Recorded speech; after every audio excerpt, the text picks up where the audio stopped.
और महीने में एक बार। बहुत बढ़िया। तो जो पिछला जो महीना था वो पोषण के लिए था कि राष्ट्रीय चीजें आवश्यक है, कैसे किशोरियों में एनीमिया मुक्त भारत बनाने की हम बात कर रहे हैं। आपको जानकारी ही नहीं कि पोषण माह चल रहा है। आप सब लोग जानिए, अगले साल डॉक्टर अभिषेक से मेरी रिक्वेस्ट है कि नेशनल न्यूट्रिशन मंथ भी सेलिब्रेट करिए भाई। आप अपने एक दिन ही करिए मगर करिए जरूर, ठीक है। तो राष्ट्रीय पोषण माह, अब उसके बाद विश्व स्तन कैंसर जागरूकता माह। जागरूकता की जरूरत क्यों, मैंने बताया कि बहुत तेजी से फैल रहा है और भारतवर्ष अग्रणी है। अब सब लोग अपना अपना गूगल फोन तुम लोग रखे हैं अपने पास? फोन है? स्कूल लेके आते हो? यूज करते हो? यूट्यूब पे क्या देखते हो?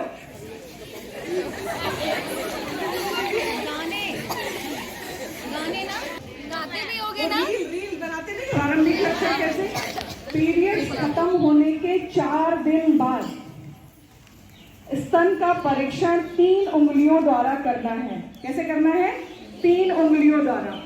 3 उंगलियां सपाट रखेंगे, एकदम सपाट। पूरे स्तन का परीक्षण करेंगे कि कहीं पर कोई गांठ, कोई उभार, किसी आवाज आई और जोर से, जय सिया राम। एक बार और, जय सिया राम। अब जो सो रहा है वो जाग जाए। शर्माने की बात नहीं है बेटा। यहाँ आप ही है जो हमारे भावी भविष्य है, जो आप हमारे भविष्य को बचा सकते हैं। आप एक माँ बनेंगी बड़ी होके, आप एक बहन है, एक पत्नी बनेंगी। आप अपने पूरे परिवार के साथ साथ अपने आप को भी संवारना है आपको, है कि नहीं? औरतें क्या है, पूरी फैमिली पे ध्यान देती हैं, खुद पे ध्यान नहीं देती हैं। आप शिक्षित हो रही हैं, क्यों? क्योंकि आप सब पे हो रहे हैं, बच्चों में भी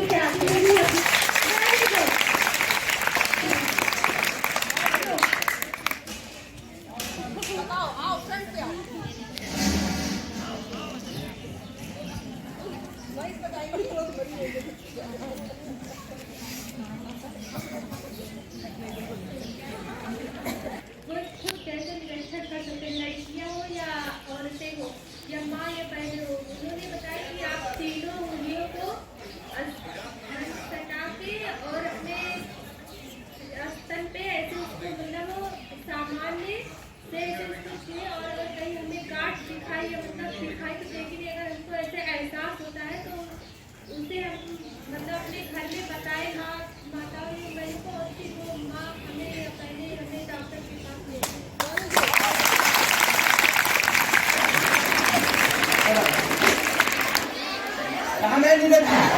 बहुत बहुत धन्यवाद। लड्डू समोसा लेके जाइए। मैडम, आपका शुभ नाम क्या है और आप एक डॉक्टर हैं, महिला डॉक्टर हैं? मेरा नाम डॉक्टर ज्योति सिंह है जी। और मैंने MBBS, MS और DNB किया है ऑब्स एंड गायनी में, यानी स्त्री रोग विशेषज्ञ कोर्स करके जी।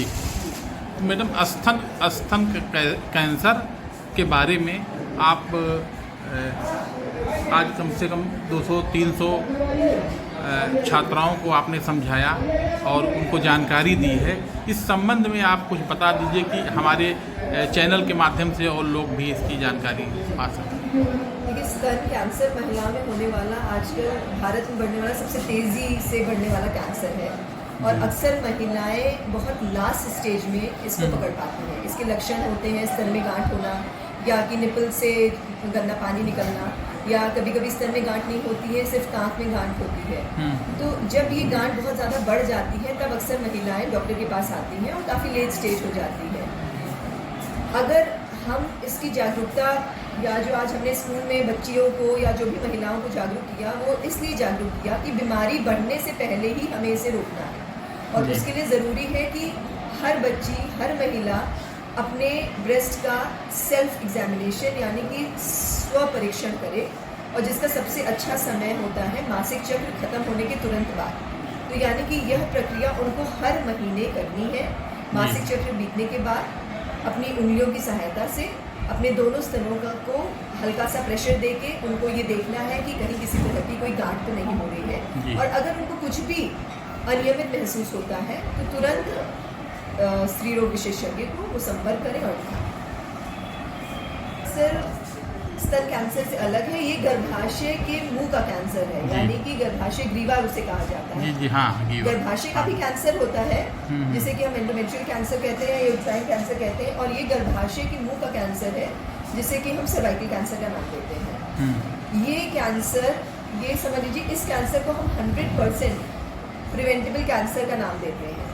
और यही कारण है कि भारत सरकार ने भी 2020 में सर्वाइकल कैंसर मुक्त भारत का अभियान शुरू किया था, सिर्फ इसीलिए कि इस कैंसर को अगर हम समय रहते जांच परीक्षण से पता कर लें तो 100% तरीके से हम इसको रोक सकते हैं, क्योंकि ये एक वायरल इन्फेक्शन से फैलता है, जिसका नाम है ह्यूमन पैपिलोमा वायरस, जिसका कि टीकाकरण भी अब उपलब्ध है। हर आयु सीमा के लिए अलग डोज प्रोटोकॉल है, और जितनी जल्दी किशोरावस्था में या शादी की उम्र से, शादी होने से पहले अगर बालिकाएं इसको लगवा लेती हैं, टीकाकरण करवा लेती हैं। जी, टीकाकरण। तो आज क्या टीकाकरण हुआ है यहाँ पे? टीकाकरण नहीं हुआ है, टीकाकरण नहीं हुआ, टीकाकरण की जानकारी दी गई है। दी गई है जी। अच्छा। तो ये टीकाकरण कहाँ होगा?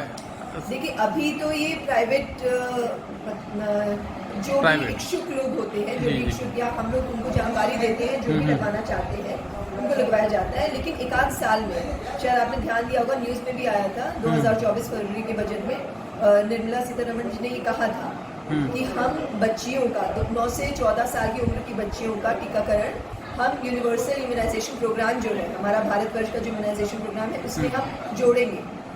अभी जुड़ा नहीं है, जहाँ तक 1-2 साल के बजट में वो चीज़ भी आ जाएगी, जिससे ये टीकाकरण सस्ते दाम पे और बालिकाओं को उपलब्ध हो सकेगा। अभी कितने में लग रहा है? अभी इसकी कॉस्ट ज़्यादा है, कई कंपनीज हैं बना रही हैं, कई तरह की वैक्सीन्स हैं, ठीक है। तो ये इनकी कीमत करीब 3,000 से लेकर 7-8 हज़ार तक की है। तो इसमें क्या कहते हैं, जो 3,000 की कीमत की है उसका क्या रिस्पांस है, और जो उससे महंगा उसका रिस्पांस क्या है? देखिए, कवरेज के ऊपर होता है वो स्ट्रेन। ये जो जैसे मैंने ह्यूमन पैपिलोमा वायरस आपको बताया, इस वायरस के बहुत सारे स्ट्रेन्स होते हैं। तो जो वैक्सीन कुछ ही स्ट्रेन्स को कवर कर रही है, जैसे सस्ती जो वैक्सीन थोड़े कम दाम की है, वो सिर्फ जो सबसे घातक स्ट्रेन जिसे कहा जाता है उन्हीं को कवर करती है।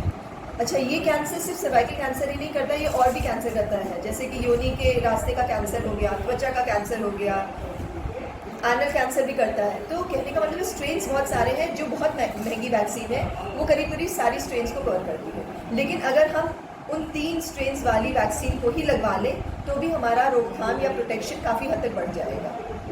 जी, ठीक मैडम, ठीक। और जो भारत सरकार का जो भी है उसके हिसाब से वो काफ़ी कम रेट पे, मतलब इसको जब भी शुरुआत होगी तो काफ़ी कम दाम में इसको उपलब्ध कराने की कोशिश करेंगे।